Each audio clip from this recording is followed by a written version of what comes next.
వదిలిపెట్టినారు, కొన్ని నియోజకవర్గాలు వదిలిపెట్టినారు.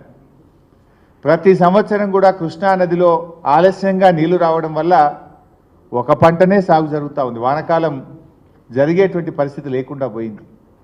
ఆ జిల్లా గోదావరి నదిని ఒడిసి పట్టుకొని అత్యంత ఎక్కువ పరివాహక ప్రాంతం ఉన్నటువంటి జిల్లా ఖమ్మం జిల్లా.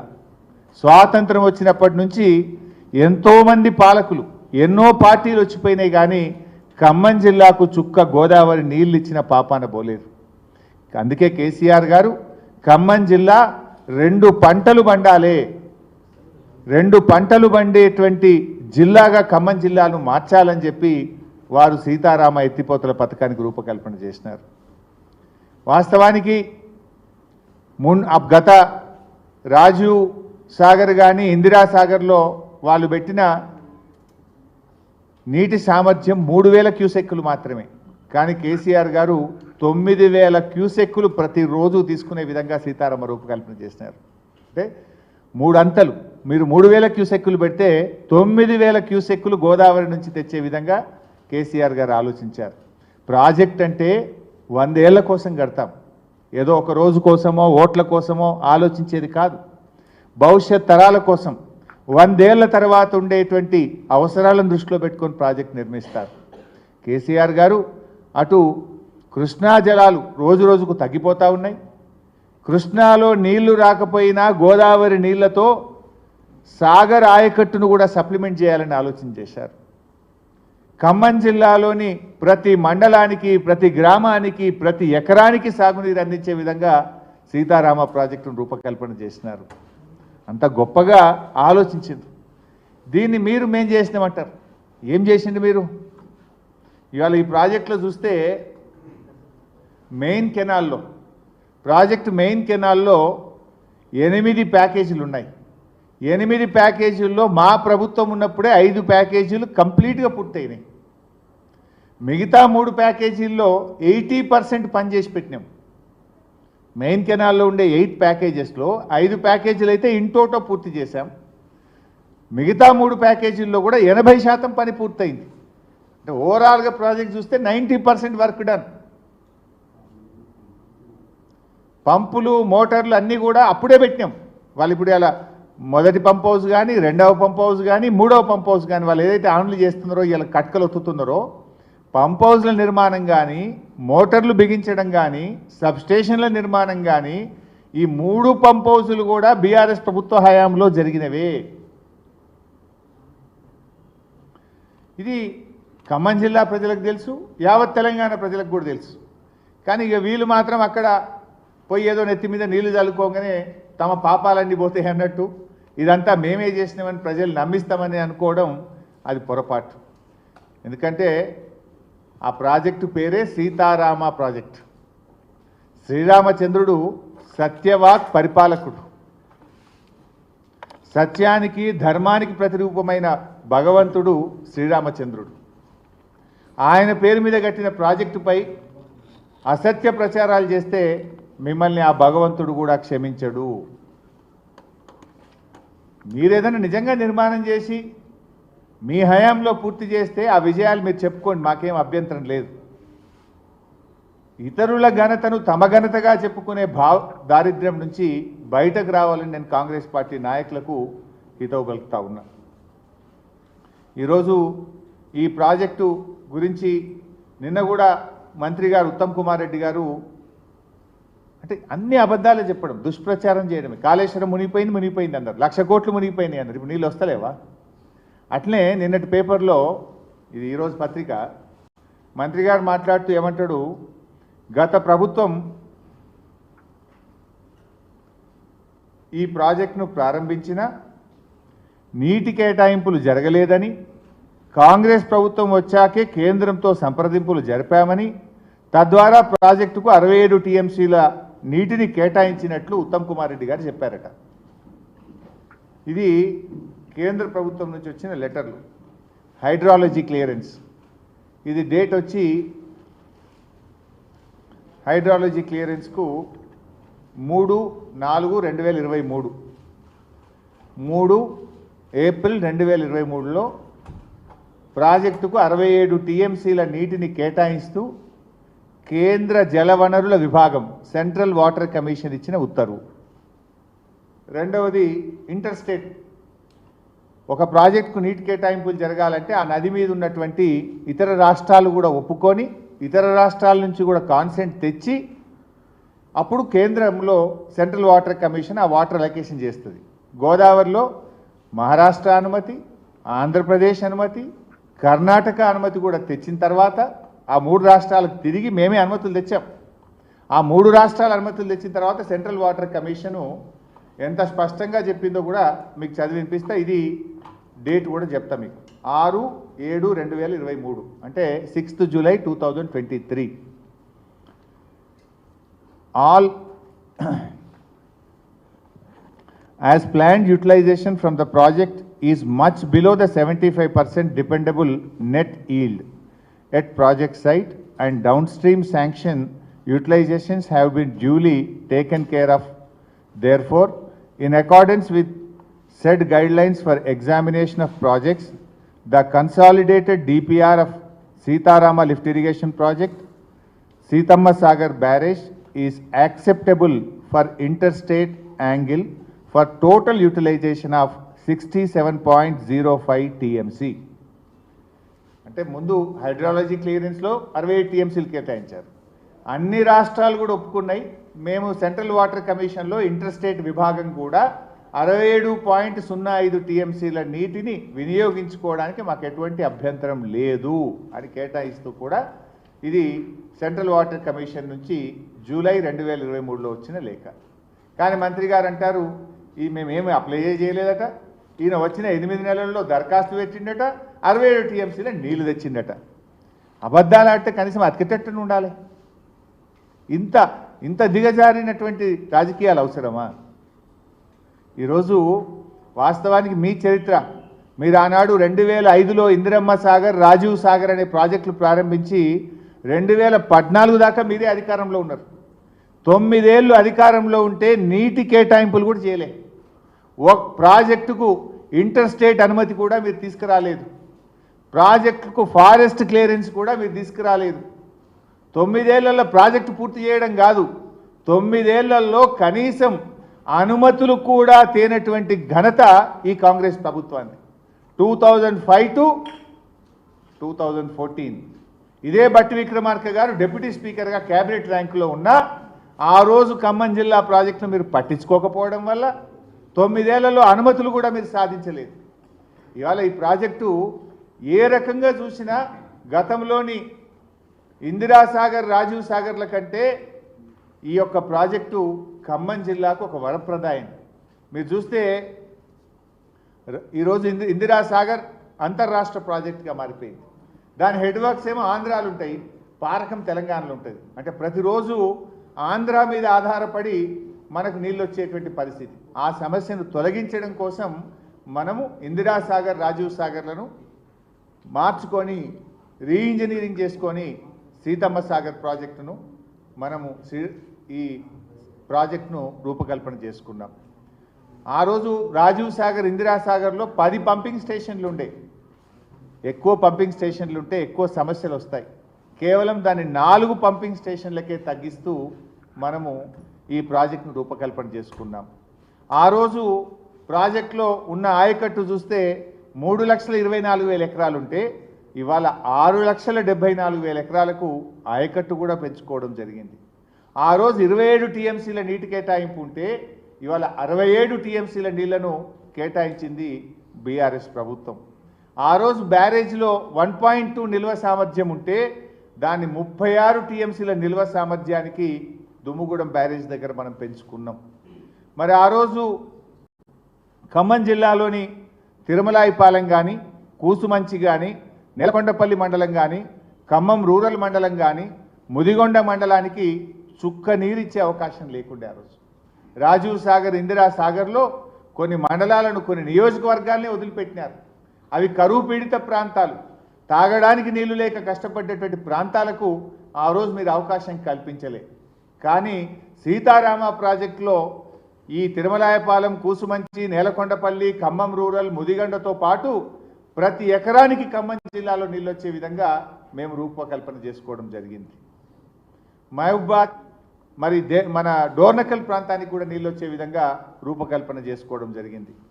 ఇంకోటి ఏంటంటే సాగర్ గురించి మనందరికీ తెలుసు. ఇప్పుడు పైన కర్ణాటక ఆల్మట్టి కట్టిన తర్వాత, పైన యూటిలైజేషన్ పెరిగిన తర్వాత ఆగస్టు సెప్టెంబర్లో కానీ మనకు నాగార్జున సాగర్కు నీళ్ళు వస్తలేవు. అంటే మొదటి పంట పోతూ ఉంది. ప్రతిసారి నాట్లు ఎప్పుడైనా వచ్చినా ఆలస్యంగా పడతా ఉన్నాయి. 2 పంటలు పండే పరిస్థితే లేదు. ఒకటే పంట, అది లేటుగా వేసుకునేటువంటి పరిస్థితి వస్తూ ఉంది. ఇవాళ ఏమైతుంది, ఖమ్మం జిల్లా సీతారామ అనేది మన దుమ్ముగూడెం దగ్గర కట్టుకున్న బ్యారేజు 365 రోజులు నీళ్ళు ఉంటాయి అక్కడ. దాంట్లో జూన్ నెలలోనే లిఫ్టింగ్ చేసుకుంటే జూన్లోనే ఖమ్మం జిల్లా రైతులు నాట్లేసుకునే అవకాశం వస్తుంది. బంగారమోలే 2 పంటలు పక్కాగా పండే జిల్లా ఈ రాష్ట్రంలో ఖమ్మం జిల్లా అవుతుంది. ఆ రకంగా మేము రూపకల్పన చేసినాం.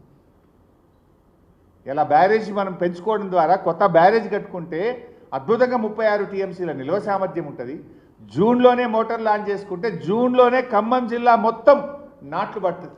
మన కృష్ణా జలాలు వచ్చినా రాకపోయినా, సాగర్ నిండినా నిండకపోయినా, అటు సాగర్ ఆయకట్టు ఖమ్మం జిల్లాలోని ప్రతి ఎకరా 2 పంటలు పండే విధంగా ఈ యొక్క సీతారామ ప్రాజెక్టును బీఆర్ఎస్ ప్రభుత్వం రూపకల్పన చేసింది. మీరు అది కనీసం కలనన్నగన్నారా? కలలోనైనా మీకు ఇటువంటి ఆలోచన వస్తుందా? ఇలా కేసీఆర్ గారు ఇంత గొప్పగా ఆలోచిస్తే కనీసం ఒక మంచి మాట చెప్పకపోయినా మీరు బురద జల్లే ప్రయత్నం. ఇదేదో తమ క్రెడిట్గా చెప్పుకుంటే ఖమ్మం జిల్లా ప్రజలు, రాష్ట్ర ప్రజలు నవ్వుకుంటారు. ఏం చేసిందని మీరు ఇవాళ పాలేరు కానీ, వైరా కానీ, లంకా సాగర్ రిజర్వాయర్లు స్టెబిలైజ్ అవుతాయి. కొన్ని సంవత్సరాలు చుక్క నీళ్ళు లేవు. పాలేరుల డ్రింకింగ్ వాటర్ ఉంది ఖమ్మం జిల్లా. ఇలా ఖమ్మం పట్టణానికి 3 రోజులకోసారి 2 రోజులకోసారి మంచినీళ్ళు వస్తున్నాయి. రేపు సీతారామ పాలేరుకు లింక్ అయితే తాగునీటికి సాగునీటికి ఢోకా లేకుండా పాలేరు రిజర్వాయర్ 365 రోజులు నిండు కుండలాగా ఉండే విధంగా పాలేరుకు సీతారామ ప్రాజెక్టుని కలిపాం మేము.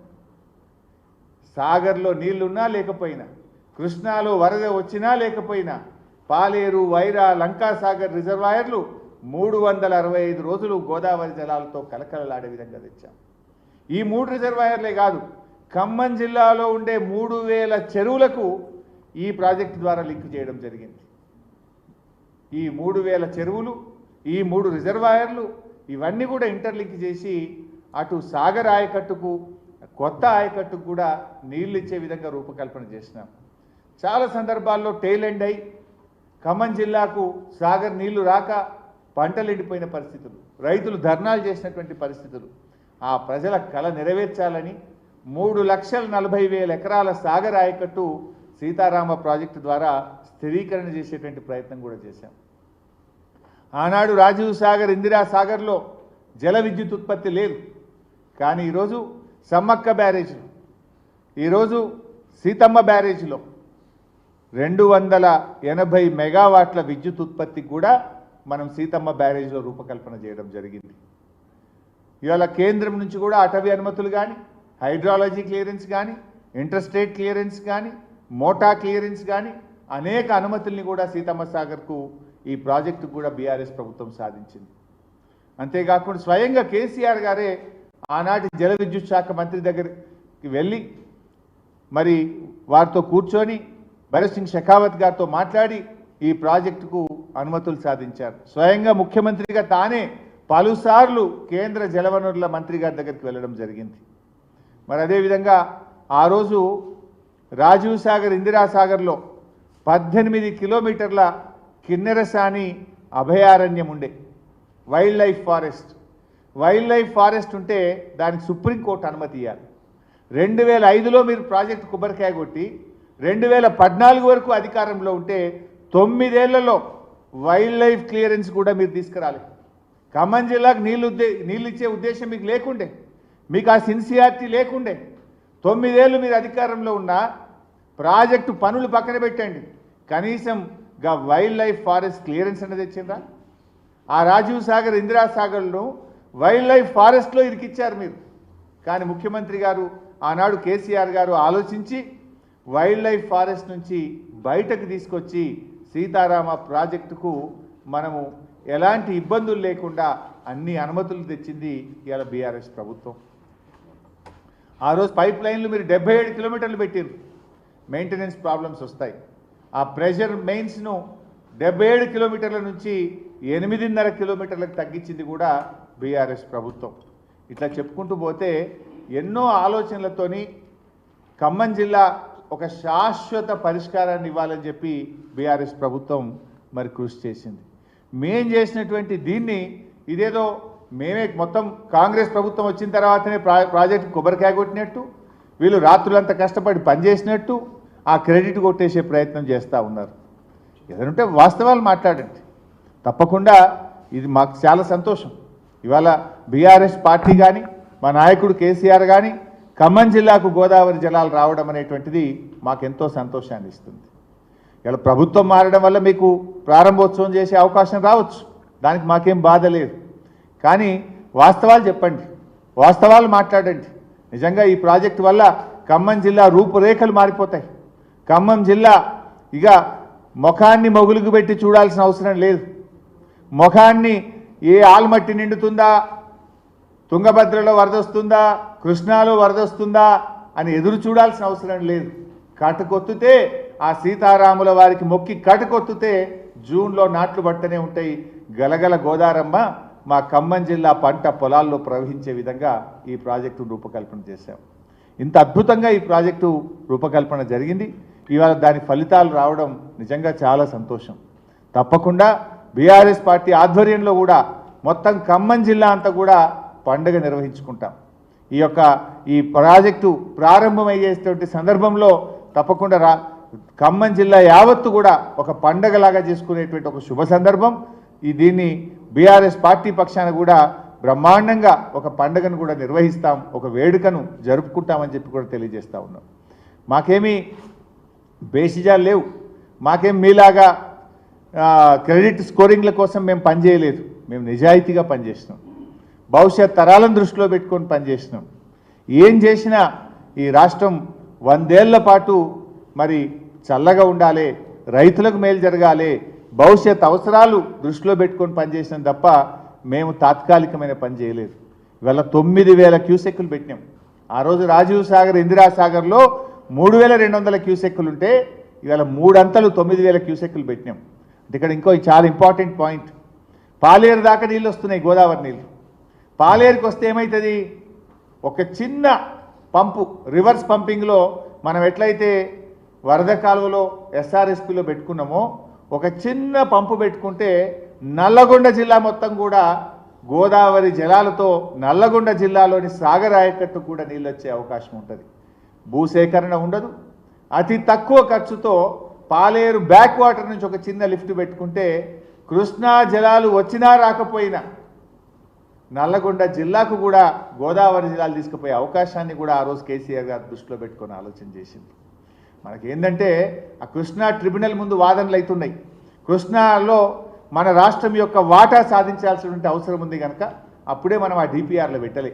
ఒకసారి కృష్ణాల రైట్ఫుల్ షేర్ మనకు రాగానే ఈ పాలేరు నుంచి ఒక చిన్న పంపు పెట్టుకుంటే ఎప్పుడన్నా కృష్ణాలో వరద రాకపోయినా నీళ్లు రాకపోయినా నల్లగొండ జిల్లాకు కూడా గోదావరి జలాలు అందించేంత భవిష్యత్తు దృష్టిలో పెట్టుకొని దూరదృష్టితోని కేసీఆర్ గారు ప్రభుత్వం పనిచేసింది. ఇంత గొప్పగా మేము ఇలా రాష్ట్రం కోసం ఆలోచించినటువంటి వాళ్ళు. కానీ మీరు మాత్రం కేవలం రాజకీయ ప్రయోజనాల కోసం, మీరు చిన్న చిన్న దానికోసం మీ ప్రభుత్వం పనిచేస్తూ ఉంది. ఇవాళ ఏమైపోయింది రాష్ట్రంలో, మీరు పరిపాలన చూస్తే అంత ఆగమాగమైపోయింది రాష్ట్రం. ఎక్కడ చూసినా ఇవాళ రాష్ట్రంలో విషజ్వరాలు, రాష్ట్రంలో ప్రజలు విషజ్వరాలతో ప్రాణాలు విడుస్తూ ఉన్నారు. మంచమెక్కిన మాన్యమని పతాక శీర్షికన పత్రికల్లో వార్తలు వస్తూ ఉన్నాయి. దవాఖాన్లలో మంచాలు దొరకని పరిస్థితి ఏర్పడ్డది. ప్రభుత్వ ఆసుపత్రులలో బెడ్లు లేవు. చిన్న పిల్లలు కూడా చనిపోతున్నారు. ఈరోజు ఇలా 8 నెలల బాలుడు కూడా ఈరోజు విషజ్వరంతో మరి చనిపోయినటువంటి పరిస్థితి. ప్రజ్వల్ అనేటువంటి 8 నెలల బాబు డెంగ్యూతో చనిపోయిన పరిస్థితి. ఆసిఫాబాద్ జిల్లా గండిపేట గ్రామంలో 32 ఏళ్ల కాశీనాథ్, 18 ఏళ్ల పూజ అనే అమ్మాయి కూడా విషజ్వరాలతో చనిపోయింది. రాష్ట్రంలో దాదాపు 3000 డెంగ్యూ కేసులు నమోదైనాయి. వేలాది మంది చికెన్ గునియా, వైరల్ ఫీవర్స్, విషజ్వరాలతో ప్రజలు బాధపడుతూ ఉన్నారు. అంటే గందరగోళం అయిపోయింది. దవాఖానాల మందులు లేవు. ప్రజలు చాలా ఇబ్బంది పడుతున్నటువంటి పరిస్థితి ఉన్నది. ప్రజలు విలవిల్లాడుతున్నటువంటి పరిస్థితి ఉంది. పసికందులను కుక్కలు విక్క తింటున్నాయి. హాస్పిటళ్లలో మందులు లేవు. పల్లెల్లో పారిశుద్ధ్యం పడికేసింది. 8 నెలల్లో అంతా ఎటమటం అయిపోయింది. గురుకులాల్లో మా అక్క చెప్తుంది ఎలుకలు కొరుకుతున్నాయి పిల్లలు. గురుకులాల్లో విషాహారం తిని ప్రతిరోజు పేపర్లో చూడండి 30 మందికి మరి ఆసుపత్రుల పాలైంది, 20 మంది ఆసుపత్రుల పాలైంది. ఇక్కడ విషాహారం తిన్నారు, ఎలుకలు పడ్డాయి, బల్లులు పడ్డాయి, పిల్లలకు బయలు వాంతులు పెట్టినాయి. ఏదో ఒక గురుకుల పాఠశాల, ఎస్సీ గురుకులమో, మైనార్టీ గురుకులమో, బీసీ గురుకులమో నిత్య కృత్యం అయిపోయింది రాష్ట్రంలో. ఆనాడు మా ప్రభుత్వం ఉన్నప్పుడు ఎప్పుడన్నా 6 నెలలకో ఏడాదికో ఒక్క చోట జరిగితే వీళ్ళు రాద్ధాంతం చేద్దురు. కానీ ఇలా అసలు గురుకులాల్లో పిల్లలు అనారోగ్యం పాలైనరు. కానీ ఒక్కరోజు ఉంటే ఒట్టు, ప్రతిరోజు ఏదో ఒక గురుకులంలో విషాహారం తిన్నారు, పిల్లలకు జ్వరాలు వచ్చినాయి, బయలువాంతులైనాయి, దవాఖానలు పడ్డారు, ఆగమాగమవుతున్నారు. ఇలా అన్నం కారం మెతుకులతో పిల్లలు తినే ఫోటోలు కూడా చూసినాం కదా మనం. కనీసం వాళ్ళకు తిండి కూడా సరిగా పెట్టలేరు. కారం వేసుకొని నూనె వేసుకొని అన్నం మెతుకులు పిల్లల్ని తినేటువంటి పరిస్థితి ఈరోజు ఈ ప్రభుత్వం తీసుకొచ్చింది. అంటే పాలన పడకేసింది. మీరు ఎంతసేపు మార్కులు, స్కోరింగులు, బ్రేకింగులు, గోబల్స్ ప్రచారము, దుష్ప్రచారాల మీద దృష్టి పెట్టింది తప్ప మీరు ఈ పబ్లిసిటీ స్టంట్స్, నేను ఇకనైనా దిగండి, పబ్లిసిటీ స్టంట్స్ మానండి, గవర్నెన్స్ మీద దృష్టి పెట్టండి అని నేను ప్రభుత్వాన్ని కోరుతా ఉన్నాను. ఎందుకంటే మీరు నిజంగా గవర్నెన్స్ మీద దృష్టి పెడితే ప్రతిరోజు సంక్షేమ హాస్టళ్లలో పిల్లలు ఆసుపత్రుల పాలు కారు కదా. రాష్ట్రంలో మలేరియా, డెంగ్యూ, వైరల్ ఫీవర్స్ ఇంతగా ప్రబలై కదా. జ్వరం సర్వే అని పెట్టిండ్రు, అది తూతూ మంత్రం నడిచింది. జ్వరం సర్వే అంతా తూతూ మంత్రంగానే నడిచింది తప్ప ఎక్కడైతలేదు. మీరు లిక్కర్ టార్గెట్ల మీద దృష్టి పెట్టింది గవర్నమెంట్. సీరియస్ పని చేస్తుంది గవర్నమెంట్. ఎడ పని చేస్తుందంటే నువ్వు వైన్ షాప్ వాళ్ళకి ఫోన్లు చేసి లోడ్ ఎత్తుతావా అని అధికారులు బెదిరిస్తున్నారు. ఇది కూడా పతాక శీర్షికల వార్తలు వస్తున్నాయి. వైన్ షాపులకు టార్గెట్లు పెట్టి లిక్కర్ ఆదాయం పెంచడం మీద ఉన్న శ్రద్ధ ప్రజల ఆరోగ్యాన్ని కాపాడే విషయంలో ఈ ప్రభుత్వానికి లేకుండా పోయింది. టార్గెట్లు పెట్టి మరీ వైన్ షాపులను, బార్లను బెదిరించి ప్రజలకు ఇంకా తాగించండి, అమ్మండి అని బెదిరించి ఇలా వైన్ షాపులకు లోడ్ల మీద లోడ్లు బుకింగ్లు పెట్టి చేపిస్తున్నటువంటి ప్రభుత్వం. దాని మీద మీకు శ్రద్ధ ఉన్నది. ఇవాళ ప్రభుత్వ సంక్షేమ హాస్టల్లో పిల్లలు పడుతున్న కష్టాల మీద ఏ మంత్రి కూడా పోతలేడు. ఓ హాస్టల్లో పోయి ఒక మంత్రి అన్నం తిన్నాడా? ఎక్కడన్నా ఓ హాస్టల్లో పిల్లలు ఆ ఆసుపత్రి పాలైతే ఒక్క మంత్రి గారు పరామర్శించిండ్రా? కారం మెతుకులతో పిల్లలు అన్నం తింటే స్పందించిందా ఈ ప్రభుత్వం? దాని మీద స్పందించారు. మా ప్రభుత్వం చేసిన పనుల విషయంలో పబ్లిసిటీ కోసం మాత్రం జిమ్మిక్కులు చేస్తున్నారు. వచ్చిన బీఆర్ఎస్ ప్రభుత్వం చేసిన పనులకు నీళ్లు మేమిచ్చినాం, మేం చేసినామని చెప్పి ప్రయత్నం చేసే తనలాటుంది. నిన్న కూడా ఆర్మూర్ల కుక్కలు కొరికినాయట. నిన్న 7 మందిని ఆర్మూర్ల కుక్కలు కొరికితే 3 సీరియస్ ఉన్నారని పొద్దుగాలేదో పేపర్లో వార్త చదివిన. ఇది పరిస్థితి. ఒకవైపు కుక్కలు బిక్క తింటున్నాయి, ఇంకోవైపు దోమలు కుడుతున్నాయి, డెంగ్యూ ఫీవర్సు, వైరల్ ఫీవర్సు, హాస్టళ్లలో ఆగమాగం ఉన్న పరిస్థితి, ఎలుకలు కొరుకుతున్నాయి. దీని మీద మీరు ఎవరు దృష్టి పెట్టలేదు. Is it the way? ఇదా ప్రభుత్వాన్ని నడిపించేటువంటి తీరు? దాని మీద దృష్టి పెట్టండి. ఇవాళ మలేరియా, డెంగ్యూ, వైరల్ ఫీవర్స్తో ప్రైవేట్ ఆసుపత్రులకు పోయి ప్రజలు చాలా ఇబ్బంది పడుతున్నారు. చాలామంది పేదవాళ్ళు అప్పుల పాలవుతున్నటువంటి పరిస్థితి ఈరోజు రాష్ట్రంలో చూస్తూ ఉన్నాం. మీ పుణ్యమాని సర్పంచులు అప్పుల పాలైనరు, పంచాయతీ సెక్రటరీలు అప్పుల పాలైనరు. ఇదైతే దేశంలో ఫస్ట్ టైం. ఎప్పుడైనా సర్పంచులకు కొన్ని పెండింగ్ బిల్లులు ఉన్నాయి, మనం విన్నాం. కానీ ఈరోజు రాష్ట్రంలో పంచాయతీ సెక్రటరీలకు కూడా పెండింగ్ బిల్లులు ఉన్నాయి. I'm challenging this government. ఈ రాష్ట్రంలో ఏ గ్రామ పంచాయతీ కనబోండి అప్పులు లేని పంచాయతీ సెక్రటరీ ఉంటే ఒట్టు. కాలిపోయిన బుగ్గలేనికో, డీజిల్ పోయడానికో, బ్లీచింగ్ పౌడర్కో, గడ్డి మందు కొనడానికో, ట్రాక్టర్ల డీజిల్ పోయడానికో ప్రతి సెక్రటరీ 1,00,000 నుంచి 3,00,000 రూపాయలు అప్పుల పాలైపోయారు. సర్పంచుల్ని అప్పుల పాలు చేస్తుంది, సెక్రటరీలను కూడా అప్పుల పాలు చేస్తుంది. పంచాయత్ సెక్రటరీలను అప్పుల పాలు చేసిన ఘనత మాత్రం రికార్డు ఈ దేశంలో, ఈ కాంగ్రెస్ ప్రభుత్వంది. రాష్ట్రంలో ఏ సెక్రటరీనైనా మీరు పోయి అడగండి, ఏ ఊళ్ళోనైనా అడగండి, నేను రమ్మంటే రావడానికి రెడీగా ఉండి వస్తారా, మా కాన్స్టిట్యూన్సీకి రండి, పోదామా ఏ గ్రామానికో చెప్పండి. అప్పుల పాలు కాని సర్పంచ్ లేడు, అప్పుల పాలు కాని పంచాయతీ సెక్రటరీ లేడు. దమ్ముకొచ్చిండ్రు వాళ్ళు కూడా. ఇక మేము డీజిల్ పోయలేమని చేతులు ఎత్తితే ఇవాళ దోమలు పెరిగి, ఈగలు పెరిగి, వైరల్ ఫీవర్స్తో ప్రజలు బాధపడుతుంటే కూడా ఈ ప్రభుత్వం పట్టించుకున్న పరిస్థితి లేదు. Thank you.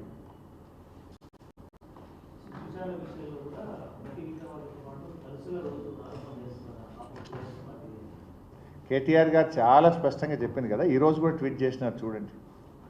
Thank you.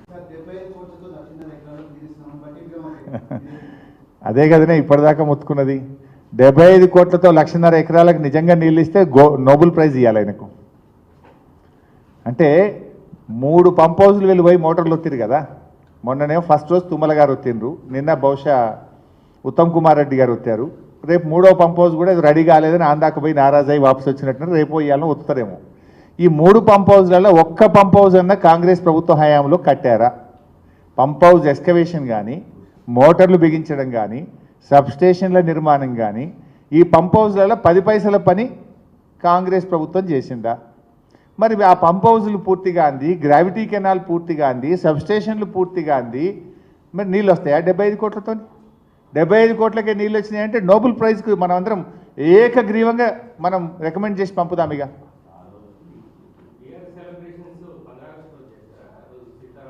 ఎప్పుడైతే ఖమ్మం జిల్లా ప్రజలకు గోదావరి జలాలు అందుతాయో ఆ రోజు మేము తప్పకుండా సెలబ్రేట్ చేస్తాం. నిజంగా పండగ ప్రజల పండగే బీఆర్ఎస్ పండగ. మాకు ప్రజల ఆనందమే బీఆర్ఎస్ పార్టీ ఆనందం. ఖమ్మం ప్రజల చిరకాల కోరిక, ఖమ్మం ప్రజల ఆకాంక్ష నిజమైంది. అంతకంటే గొప్పదేంది? స్వాతంత్రం వచ్చిన తర్వాత కాంగ్రెస్ ప్రభుత్వాలు, తెలుగుదేశం ప్రభుత్వాలు, ఎందరో పాలకులు వచ్చిపోయింది. చుక్క నీళ్లు, గోదావరి నీళ్లు ఖమ్మం జిల్లా ప్రజలకు అందినాయా? ఇవాళ భక్త రామదాస్ అయినా, సీతారామ ప్రాజెక్ట్ అయినా అది కేసీఆర్ ఘనత, బీఆర్ఎస్ ఘనత. భక్త రామదాస్ ద్వారా పాలేరుకు నీళ్ళు అందించిందంటే అది కేసీఆర్ గారు. ఇవాళ సీతారామ ప్రాజెక్ట్ ద్వారా నీళ్ళు అందినాయంటే అది కేసీఆర్ గారు. అండ్ మేము ఒక్క నీళ్ళు కాదు ఇది. నేను హానెస్ట్లీ ఐఎమ్ సెయింగ్, ఖమ్మం జిల్లా ప్రజలు నిజంగా వాళ్ళ పరిస్థితి మనమే చాలాసార్లు చూసాం. మధ్యలో పోయిన తర్వాత పశువులకు వదిలేస్తే పోయిన యాసంగి ఏమైంది? మొన్న యాసంగి పంట నీళ్లు రాక ఖమ్మం జిల్లా ప్రజలు యాసంగి పంట బీడుబడ్డాయి పొలాలన్నీ. ఎవరన్నా ఆశపడి వేసిన వాళ్ళు మధ్యలో గొర్రెలు మేకలకు పశువులకు వదిలిన పరిస్థితి చూసాం. కానీ రేపు సీతారామ ప్రారంభమైన తర్వాత ఖమ్మం జిల్లాలో ఇంచు భూమి కూడా ఖాళీ కనబడదు. ఇక ముఖాన్ని అటు సాగర్ వైపో, ఆల్మట్టి వైపో, శ్రీశైలం వైపో చూడాల్సిన అవసరం లేదు. సీతారామ దేవుడికి మొక్కి కట్టుకొత్తుతే 2 పంటలు పండే పరిస్థితి ఇలా ఖమ్మం జిల్లాలో తెచ్చింది కేసీఆర్ గారు. అటు సాగర్ ఆయకట్టును, ఖమ్మంలోని ప్రతి ఎకరానికి కరువు పీడిత ప్రాంతాలు, ఆ ప్రాంతాలకు కూడా నీళ్ళు వస్తాయి. ఖమ్మంలోని ప్రతి చెరువును సప్లిమెంటేషన్ చేయబోతున్నాం. ఖమ్మంలో ఉన్న మీడియం ఇరిగేషన్ ప్రాజెక్టులకు సప్లిమెంటేషన్ చేయబోతా ఉన్నాం. అంటే ఒక బహుళార్థక ప్రాజెక్టు. అటు విద్యుత్ ఉత్పత్తి అవుతుంది, సప్లిమెంటేషన్ అవుతుంది, త్రాగునీరు వస్తుంది, సాగునీరు వస్తుంది, సాగునీరులో కొత్త ఆయకట్టు వస్తుంది, పాత సాగర్ ఆయకట్టును కూడా సప్లిమెంట్ చేసే విధంగా రూపకల్పన చేశాం. ఇంకా ఒక అడుగు ముందుకేస్తే ఒక చిన్న లిఫ్టుతో అతి తక్కువ ఖర్చుతో నల్లగొండ జిల్లా సాగర్ ఆయకట్టును కూడా సస్యశ్యామలం చేసే విధంగా ఈ ప్రాజెక్టులో రూపకల్పన చేశాం. Thank you.